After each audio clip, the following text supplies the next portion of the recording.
Welcome to the 50 for 50 podcast for Sycamore View Church in Memphis, Tennessee. I'm your host, Anna Moser. In 2028, our church will turn 50.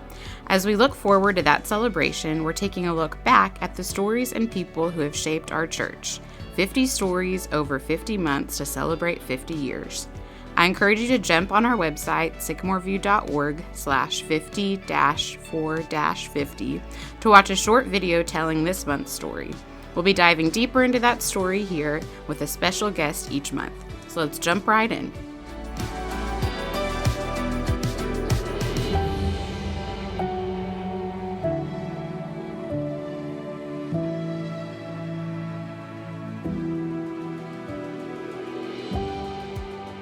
It's the month of April, and I'm excited today on the podcast. We're going to be talking about Agape Child and Family Services. So I have two members here with us. I'm going to let them introduce themselves. Tell us how long you've been at Sycamore View and what brought you here. We'll let you go first, Randy. Okay. Randy Lillard. I've been at Sycamore View since 2002. We came here from our prior congregation, which is undergoing some turmoil at the time, and which we've been there a long time. Actually, Tricia, my first wife, been there since it started. But anyway, we came here in 2002, and Sycamore was, we felt like a good fit geographically, but more importantly, theologically, and what the congregation was about. And we knew a lot of people here already anyway, so yeah. That's great. Well, thanks. It's good to be here, be a part. Thank you. David Jordan. I'm the president and CEO for Agape Child and Family Services. This is actually my 31st year. Wow. I know, which has been good and beautiful. We've been at Sycamore View Church as well, but not quite as long, Randy. It's just now just over 2 years that we have been here. We visited before, been with another church here in the Memphis area for a long time, and this was just the season for us to come here. It's been a great fit. Love the mission, the heart for the city. It aligns a lot and largely with who we are at Agape as well. So I'm thankful on both accounts. Yeah. Awesome. And so I encourage everybody to go check out the video for this 50 for 50, and that features your daughter, Brittany. Yes. So it's all in the family. It is all in the family. Yes. Family has got them all around me here. Yeah. And your other daughter here is recording. She is. I may put her on the mic here in a second. And hopefully by the time this airs, she's just going to be holding that little baby. That's right. He's going to be sleeping through the night. And we'll just claim that right now, right? Yeah, we're claiming there you go. So the video is going to be a great kind of overview of the whole history of Agape and this partnership that our church has had with Agape since the beginning. Yeah. Before we were Sycamore View and we were Jackson Avenue. That's right. Because Agape's been around since 1970. That's right. That's amazing. Be 56 years old. Yeah. April 1st. Wow, that's awesome. And it's not an April Fool's joke. Yeah. But I love that the relationship that's described in the video is just consistent over the years from the beginning, being one of the founding churches. We have some people on the board like you, Randy. You're on the board at Agape. And just the heart of our church and the heart of Agape overlaps a lot. Yeah. And for people that aren't familiar with Agape, I think the video explains a lot of how it started off with a focus on adoption and foster care, which really helped shape our church's heart for that ministry too. And we were just talking about your first wife, Tricia, and how she just was instrumental in bringing that to our church too, and so many families. She was a champion for that. Yeah, and she was one of our 50 for 50s at the beginning. That's right. So that's just really neat. And then around 2008, Agape kind of took a step back and thought, we're doing all this great work with adoption and foster care, but let's look bigger picture and maybe expand our services to not just looking at this issue, but what could we do before this becomes an issue, before you need to make the decision to do adoption and foster care. So kind of a wraparound model. You guys could probably explain that so much better, but the video is great. But I just kind of wanted to give people an overview of Agape. And so you guys celebrated 50 years. We're getting ready to celebrate 50 years. What was it like to look back on what Agape has done, but then also kind of looking towards the future? Because I thought that could kind of be helpful for our church, because we're kind of in that same process of celebrating the past, but also trying to look towards the future. So what comes out to you as you think about the past of Agape, but also the present and future? Yeah. Well, my history with Agape goes back to 1991. Tricia, you mentioned my first wife. Her family's history with Agape went back really to the beginning. Bill was an attorney and did a lot of legal work for Agape for many years. And her family was involved in keeping particularly unwed mothers while Trish was growing up. And so we reached a point in our life where we thought, we've been blessed in such a way that we can do something. Okay. And so she was really interested in doing foster care. And I always tell people that, she did all the foster care. I just sort of was along for the ride. But we started doing that in 1991, and then I was asked to serve on the board in 93. And with, I think, maybe a 1-year break, I've been on the board since then. So I've had an opportunity to see a lot of what's happened over the last 50-plus years at Agape. I think what just striking is the incredible growth we've had, particularly driven by the man sitting here next to me, but just the expansion of our services and to, as you mentioned, to try to, in recent years, to try to say what could we do to prevent the need for foster care and adoption? How can we help families flourish and succeed? How can we give them hope? And so that's a lot of what we've been about in the last many years. We've been extremely blessed as an agency with partnerships with a myriad of government and private agencies and corporations and people who believe in what we do, and so they've made a lot of things possible for us. And I think, when I was first on the board, we had 5 or 6 employees, and now we've got 6. Over 100. I think still is that right? And so it's just been incredible to see how things have evolved and grown over the years at Agape. Yeah, so Randy, thank you for that and your long history. And so we've been together all of those years, right. And you prior to me, obviously. To your question, I think looking back is really important. So talking about 50 years. And so if you look back, and this is clearly before my time, Agape was born out of, and there are a number of other Agapes in the country, especially in the southeast U.S. Agape here in Memphis was the second. Atlanta Agape, same year. Nashville was the very first one. And we came out of, in part, a deinstitutionalization movement. So in the 60s, there was this whole movement of, families, kids, whether you're talking about mental health, foster care, a range of other life matters, are better served in families and in communities and not in institutions. So a lot of times people think about mental health institutions for mentally ill back in the 60s, and they basically were put in those institutions and just, okay, let's leave them over there and lock them up kind of thing. So we came out of that movement. The importance of that is that we have really kind of gotten back to those roots, if you will. So early on, foster care and adoption became the place of how do you live that out? And so families caring for children and providing family care, family home in their neighborhood, in their community, which is beautiful. Yeah. And so it's not like we're saying that's not a good thing. But as you mentioned, in 2007, 2008, and then 2009, we began asking the question, as Randy mentioned, what does it look like to go upstream? What if we try to get to those kids and families before they come into a system here in Tennessee called Department of Children's Services, or birth moms and dads outside of the system calling and saying, I'm thinking about placing my baby for adoption. Again, that is a need. That need has changed over the years. And largely the need are more of those kids that experience abuse, neglect, or not necessarily having all that they need. And so the state steps in. So we said, what if we go upstream, go in the neighborhoods where those kids live? That's why we're in Fraser, Whitehaven, Hickory Hill, now Raleigh. Over 50% of the kids that come into foster care live in those neighborhoods before coming into state custody. So we say, let's go in those neighborhoods and let's walk alongside those families and then many other families in the community as well. So that's some of the background of looking back in the 50 years. Also really helps propel you to the future of the next 50. Yeah, Yeah. It's been neat to see, too. You've been kind of partnering with churches in those communities. Very much, right? And very much. utilizing the resources that are already there and helping provide them with more resources. Yeah. And we really challenged ourselves back, Randy, this was probably 8-9 years ago. And I mean, we're Christian-based, faith-based. But said, it's one thing to go to churches like a Sycamore View and say, financially, can you help us? Volunteers, we clearly need prayers. What about Christmas? Those are really important.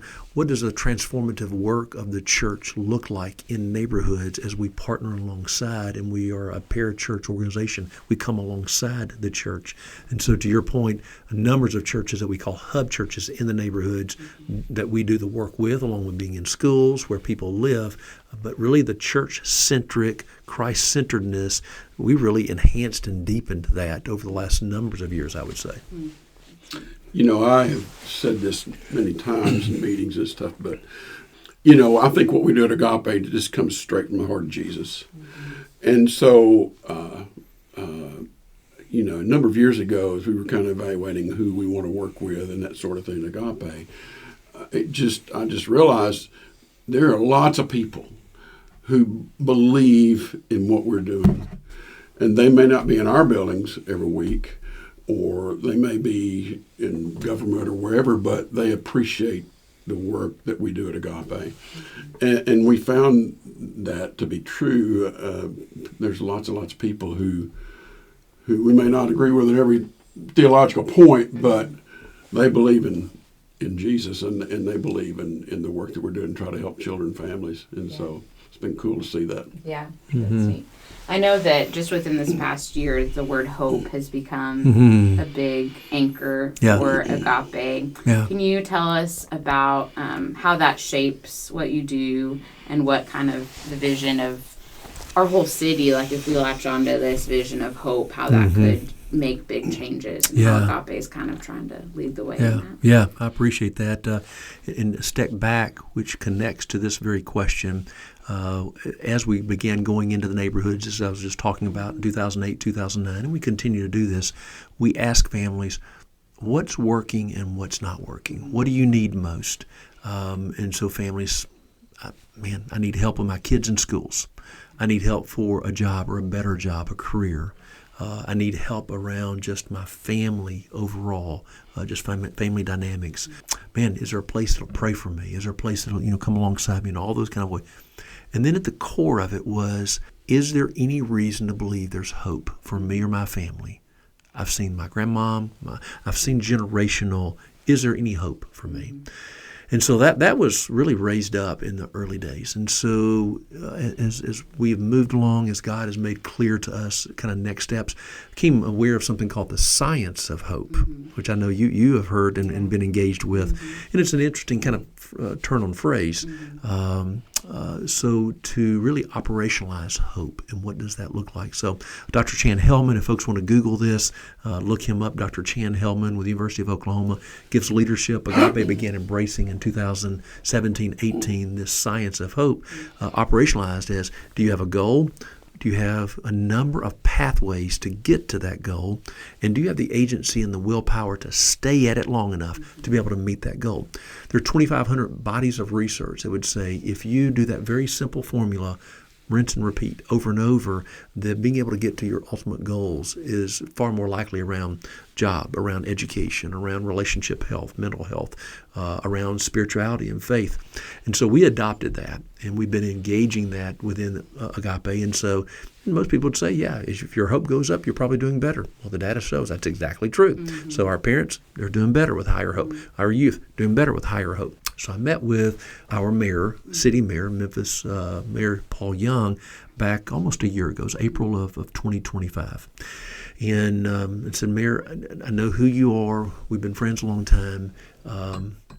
Might you consider, as you have talked about wanting a new narrative for our city, a new culture for our city, might you consider hope being that new narrative?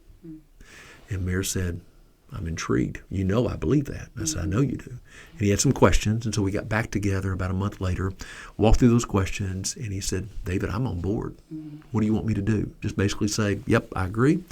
I said, Mayor, would you lead this? And he said, oh, that's a different question. And I said, I know it is. Agape will be willing to be your right arm and be your quarterback to kind of help execute this so that this is a citywide movement of what's called collective hope. If it works at an individual level, a family level, what does it look like at a collective community Memphis level? And so he's in. I meet with Mayor Harris, our Shelby County mayor, on the spot. He's in, put some money on the table, because then we had, as you know, what's called the Memphis Hope Summit back in November of 2025. Had nearly 500 people that pre-registered to be there. Faith community, nonprofit community, for-profit community, government, philanthropic, just all aspects of community, saying, might you adopt this framework, goals, pathway, agency, willpower, within whoever you are and what you're about. And so we've had over 30 organizations from these different disciplines say, I'm in. We have consultants coming in to give support around how do I do that. So whether you're a church, whether you're a business, whether you're a nonprofit, whether you're whatever that is, we're evaluating that. And then we have now scheduled the second Memphis Hope Summit, which will be November 5th, 2026 this year. First time for me to announce it out loud, so I'm doing it right here. How's that? Yeah. So November 5th. And the intention of that really largely is, how did it work out for you? You've used this model. What did you learn? What worked well? What maybe didn't work well? What's next steps? And then continuing to expand it. And if you look at Mayor Young's, his language, he is talking about hope. At his, just a few weeks ago, at his State of the City, he ended it with, hope wins, Memphis wins. And then Memphis rises. So as Agape, we're deep in the neighborhood, we're doing the service, and we're working as what some would call a backbone organization. And so serving as an institution that engages many other partners toward a common goal, and this being around hope, because the goal of hope is not the end in itself. It's leading to well-being and flourishing of families, individuals, and communities. Yeah.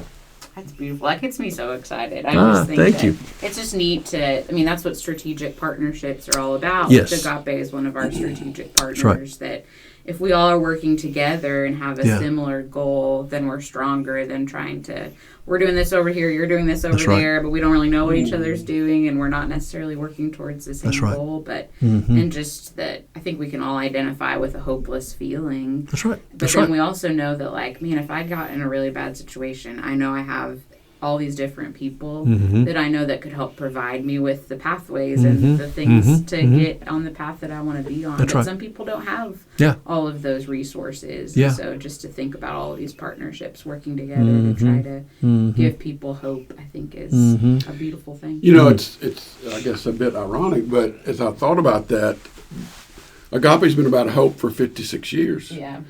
I mean, even foster care and adoption was about bringing hope to a child or to a family that wants a child that can't otherwise have one. And so now in recent years, as we've expanded that to serve in a more holistic way, families and parents and so forth, it's really about giving them a hope for a better future. And so that's this hope narrative really fits well, I think, in what we do at Agape. Yeah. That's great.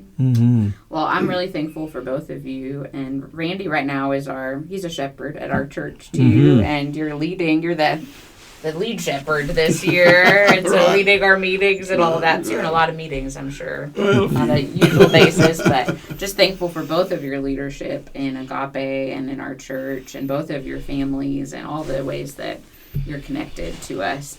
Before we kind of wrap up, I would love, kind of been asking people, because we're looking back, but we're also looking towards the future. What would be like a prayer or hope that you have for our church as we do kind of what Agape did recently, celebrating 50 years? What would be your prayer for that time for us?